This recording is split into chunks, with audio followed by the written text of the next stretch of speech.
বিষয় হচ্ছে যে এই সরকারের যেটা রিপিটেড ফেইলিয়ার দেখতে পাচ্ছি, এবং আমরা বিভিন্ন জায়গাতে চিফ অ্যাডভাইজারের সাথে যখন আমাদের দেখা হয়েছে আমরা এই কথাগুলো কিন্তু বারবার বলেছি যে গভর্নেন্সের প্রবলেম।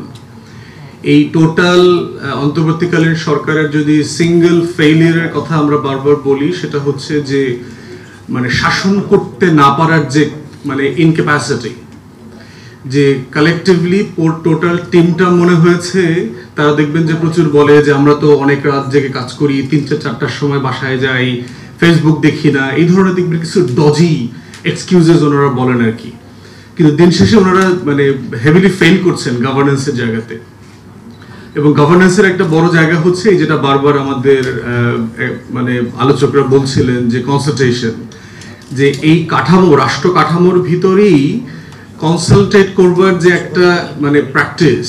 যেহেতু আমি ইংল্যান্ডে একটা লম্বা সময় প্র্যাকটিস করেছি, আমি দেখেছি যে ছোট ছোট ধরেন ধূমপান নিষিদ্ধ করা হবে পাবলিক প্লেসে, 3 বছর লাগায়া আইনটা করে ইমপ্লিমেন্ট করেছে তারা।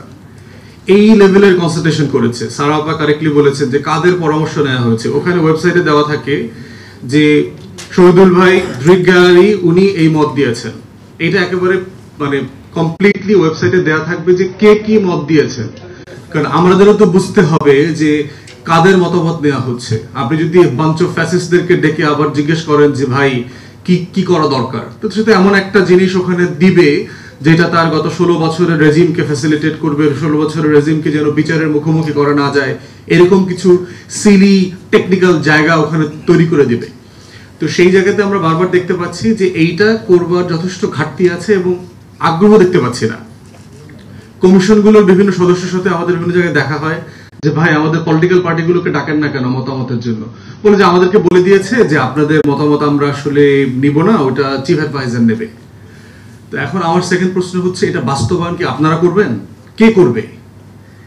টোটাল কনভারসেশনে আপনি দেখবেন যে পলিটিক্যাল পার্টিকে একটু ইগনোর করা, যেহেতু এরা সুশীল অধিকাংশ, এদের ভিতরে একটা প্রচন্ড পলিটিক্যাল পার্টিকে আন্ডারমাইন করা, ঘৃণা করা, অপমান করা, ছোট করা, হেয় করার একটা টেন্ডেন্সি আছে। কারেক্টলি সো আছে, এটা সত্য। বাংলাদেশে কিছু বদমাইশ টাইপের লোকরা ইউজুয়ালি পলিটিক্স করে, কোনো সন্দেহ নাই। লার্জলি মোটা দাগে কিছু বদমাইশ টাইপের লোক পলিটিক্স করে।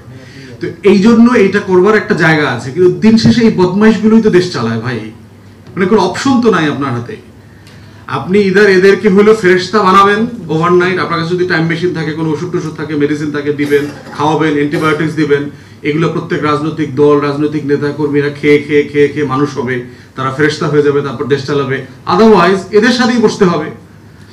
দ্য কাউন্সিল অফ ডেভিলস, বিখ্যাত আছে আপনার মুভি আছে পুরাতন আমলের ফ্রেঞ্চ মুভি। তো এই ডেভিলদের এই শয়তানের মজলিস থেকেই তো আপনার সংসদ চলবে, কিছু অপশন নাই তো আপনার দেশে। দেশটা তো এরকম, সমাজটাই তো এরকম।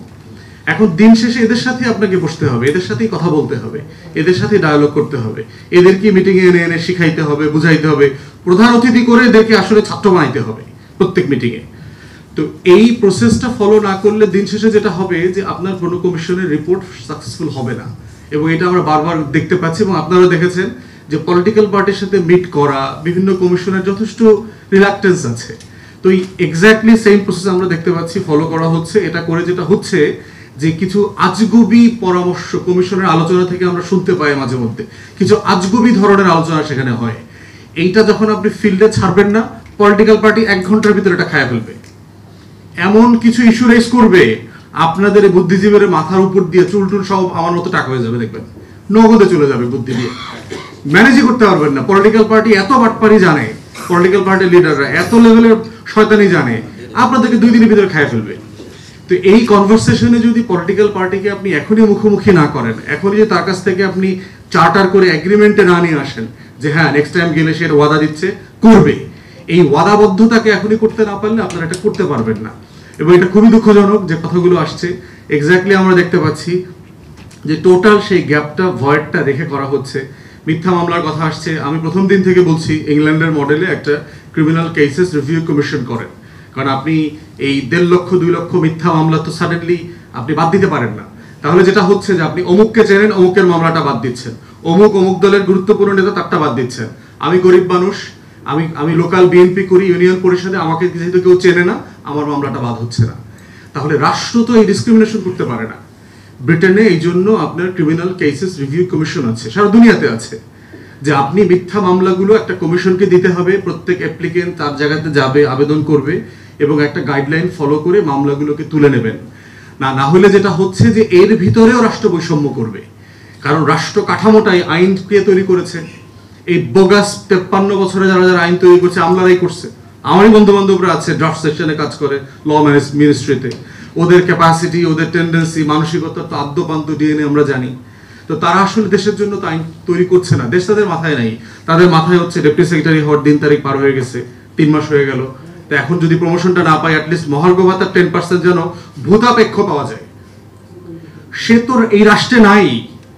দিদার ভাই যেখানে আসছে, কারণ তার বগুড়া যাওয়া লাগে প্রতি মাসে 5 বার হাজিরা দিতে, সে না বুঝে ঠেলার নাম বাবাজি, ও আমলা তো বুঝে না, এই যেটা বানাইছে যে লিখছে ও তো টের পায় না। ও চিন্তা করতেছে আমার দোস্ত জয়েন্ট সেক্রেটারি হয়ে গেছে, ও নতুন গাড়ি পাইছে, এখন আমি নতুন গাড়ি কবে পাবো? বেতনটা না বাড়ো, গাড়ি তো নতুনটা দিতে হবে। ও ধানসিঁড়িতে প্লট পাইছে, আমারে তো আপনার এখনো দিতেছে, দিবে বলতেছে, রাজুক লটারি করবে বলতেছে। লটারিটা হয় না কেন? দিন তারিখটা তাড়াতাড়ি আগায় নেওয়া। রাজুকের চেয়ারম্যানকে দিয়ে ফোন দেওয়া হইতেছে, ভাই দিন তারিখটা লটারির আগান। আমরা এই ধরনের রিকোয়েস্ট পাই মাঝে মধ্যে রাজুকের চেয়ারম্যানকে একটু বলে দিতে যে ভাই লটারিটা একটু তাড়াতাড়ি, মানে এটা 3 মাস পরে দিছে ডেট, এটা আগায় নিয়ে আসা যায় কিনা। তো ওর এই আমলারা তো এই আমাদের পৃথিবীতে থাকে না, যেই পৃথিবীতে গ্রেফতার হইতে হয়, যেই পৃথিবীতে গুম হওয়ার সম্ভাবনা থাকে, যেই পৃথিবীতে মোবাইল ছিনতাই হয়, যেই পৃথিবীতে বাবা মাকে গিয়ে থ্রেট দেয় আমাকে না পাইলে, ওই পৃথিবীতে তারা থাকেন না। এখন এই যে বিশাল পৃথিবীর যে গ্যাপ, দূরত্ব, এই দূরত্বের জন্য অন্তর্বর্তীকালীন সরকারকে কোনো না কোনো ফর্মে জবাবদিহিতার মধ্যে আনতে হবে, কারণ দিন শেষে তারাও এই চক্রে পদ্মার মেঘনার মোহনায় পড়ে গেছেন। আমলাদের মোহনায় পড়লে ঠেলার নাম বাবাজি। অন্তর্বর্তীকালীন সরকারের এই বিজ্ঞ উপদেষ্টারা টের পাইতেছে না যে তারা কোন মোহনায় পড়ছে। তাদের চুলদারি পাইকা যাবো 2 দিনের মধ্যে দেখবেন। এরা বলতেছে না আমরা 28 ঘন্টা কাজ করতেছি কিন্তু কোনো ডেলিভারি নাই। ওই নোয়াখালীর ভাষায় একটা কথা আছে, বারবার এটা আমি বলি আর কি, যে হাতে হাডে বেশি আজ্ঞায় কম। অন্তর্বর্তীকালীন সরকারের অবস্থা এসে দেখবেন যে 19 ঘন্টা কাজ করে কিন্তু আজ্ঞায় না।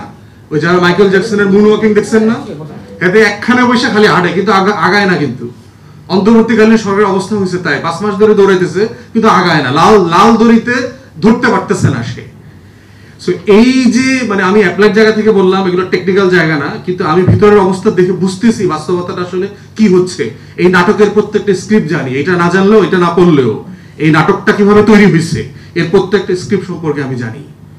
তো এই রাষ্ট্রটাকে এই জন্য যেভাবে আমরা চাচ্ছি 1700 শহীদের নতুন করে যে রাষ্ট্রটাকে আবার নবায়ন করা হয়েছে, এই রাষ্ট্রটাকে যেন আবার কেউ খাদে ফেলে না দেয়, এটাই হচ্ছে আমাদের লড়াই। আমরা যারা গত 16 বছর ধরে লড়াইটা করেছি, সবাইকে ধন্যবাদ, আয়োজকদেরকে ধন্যবাদ জানাচ্ছি।